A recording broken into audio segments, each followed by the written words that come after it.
Hi, I'm Sadraddini. I'm a postdoc researcher at MIT, and in this paper I'm going to talk about how to do robust output feedback control with guaranteed constraint satisfaction. This is a joint work with my advisor Russ Tedrake. The motivation of this work comes mainly from robotics, where robots use their sensors, primary camera sensors, to perceive the world and take actions. Examples include many tasks as robotics and other examples like flying robots in cluttered environments. I come from a formal synthesis background, and in this work I wanted to combine formal synthesis with output feedback design and do output feedback design in a more rigorous way.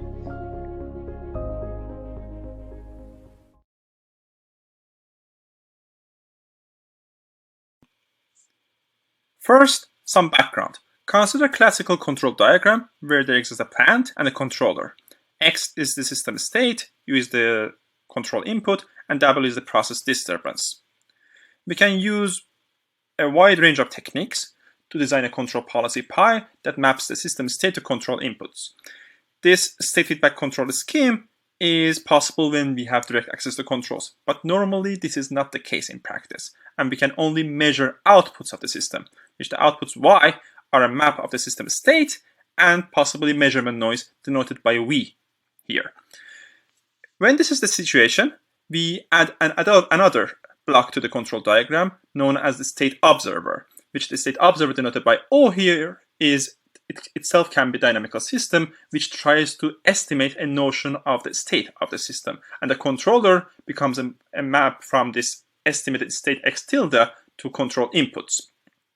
In some problems, x tilde is the same object as x, so we are trying to estimate the true state of the system in the best way possible, but in some special cases, x tilde and x can be very different and they may not have the same dimensions.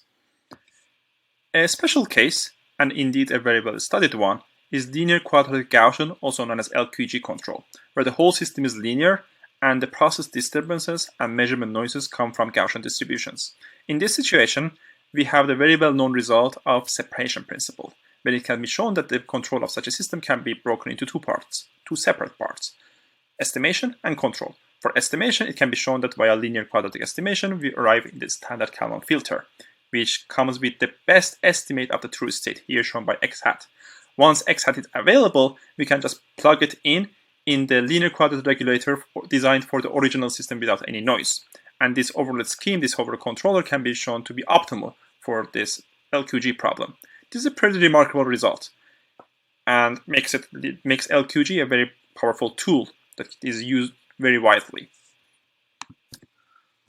However, LQG can have its own problems.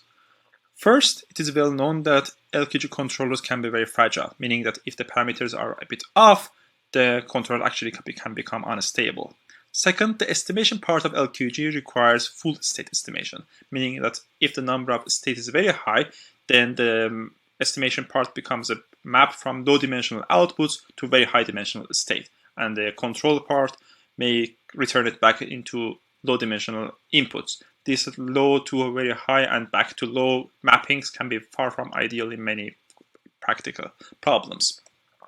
Another problem with LQG is that it cannot handle constraints. And actually, this is very important because in many systems, we have hard constraints on system state, control inputs, or system outputs.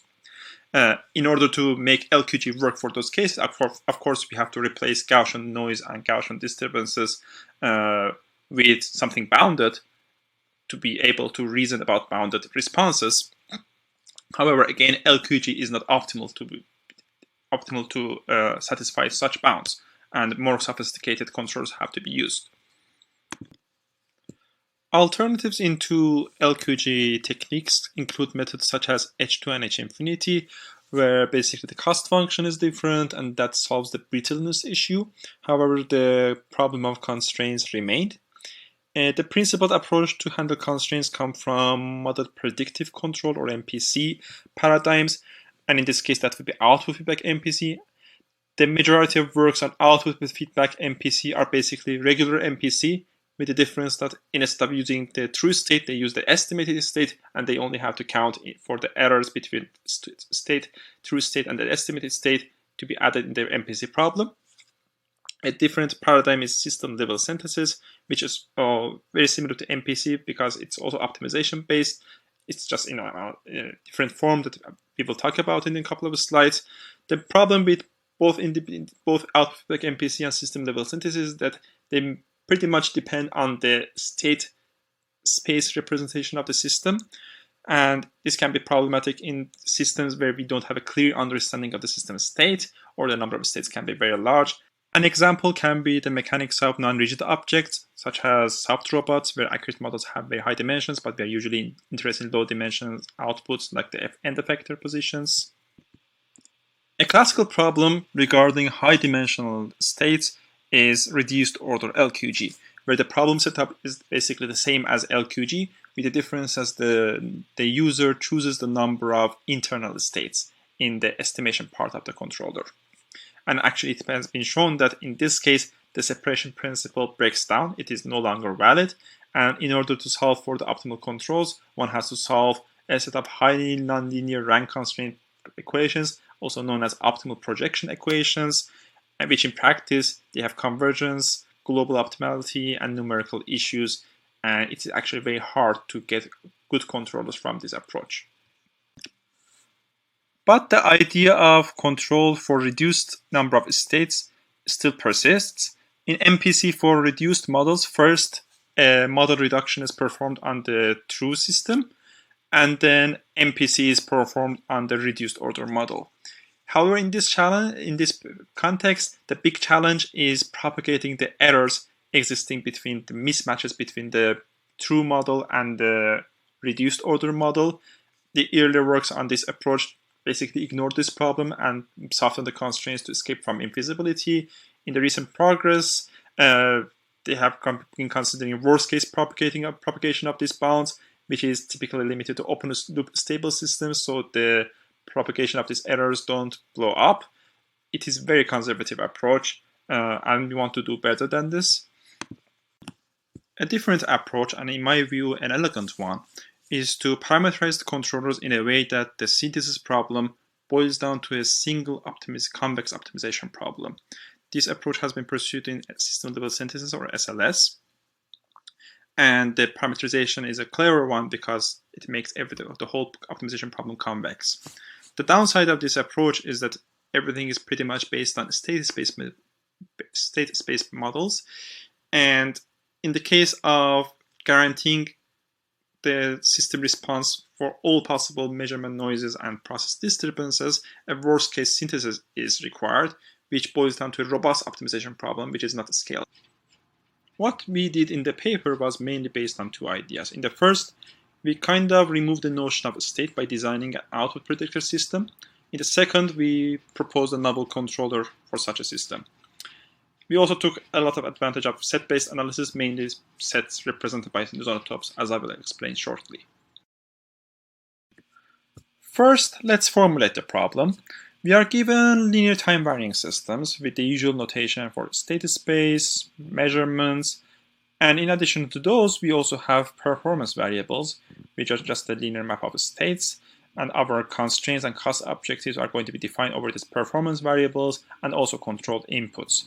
The motivation for considering time-varying systems is that LTV systems in general can be a good proxy for nonlinear systems via their process disturbances. Also, they can be thought as linearization around a nominal trajectory, which naturally leads to a time-varying nature.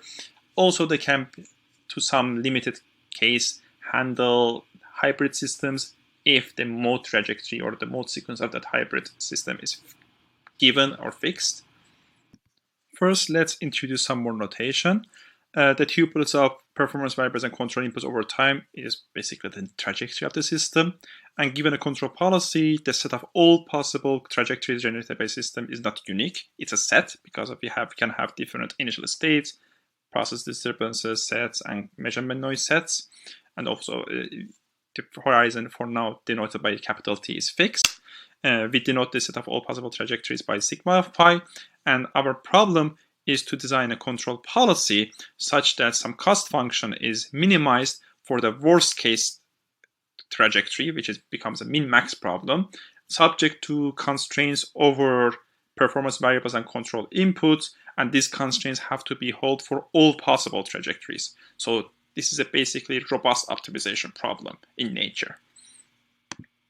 The standard technique for solving min-max problems is turning the max into mean via duality, and this is achievable via polytope containment. Actually turns out that all instances of the hard constraints become polytope containment problem, for which in our previous work we established efficient linear encodings. Also for the cost function, we can handle it. We can handle it if the ball of the norms used in the cost function is also polytope, which is the true for one norm and infinity norm, and for two norms, the Euclidean norm, we can over-approximate it via polytope, and that is achievable, and everything becomes instance of polytope containment problem, and the min-max problem becomes a min. This is a trick that we frequently use in the paper. Now here comes the first main idea in the paper.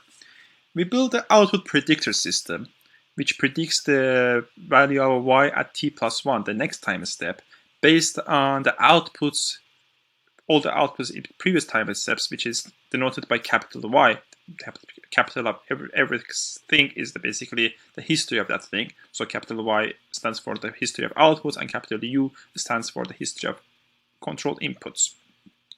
So we build this linear map from out the history to next time step via these matrices M and N. These M and N matrices are yet to be designed. The same happens for performance variables, where the value of performance variables is predicted from the history of outputs and control inputs. And of course, some error terms are going to be there, which we denote the error term in the output predictor by E, and that belongs to a set. That set also has to be determined, and that set actually is dependent on the values chosen for M and N, and also a similar thing happens for F. This is similar to the unrolled form of linear state observers, and but it has some differences. For example, the design of M and N for the time steps are going to be totally independent of each other, and that is actually very well suited for handling time varying systems. After introducing some notation, which the details are in the paper, and reorganizing terms for the errors, depending on the values chosen for M and N, and also R and S, which are matrices that map the histories to predictions for outputs and performance variables, we identify three main sources of error.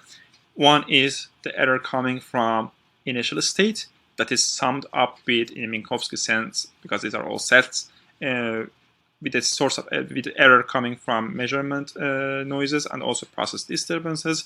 The term for measurement noises is in particular interesting because that is whole amplified by values chosen in M.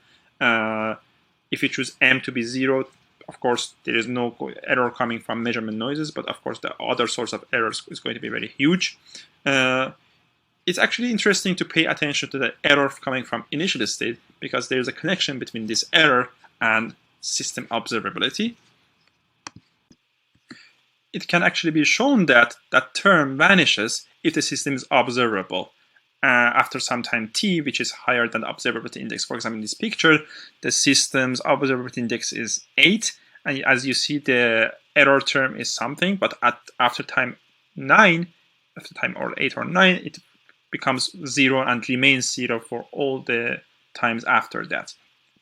So in the big picture, we have a way to characterize the system observability error. And for systems that are not observable, we still can handle them into our controller design, and with just a difference that they produce some error in the prediction terms of our system.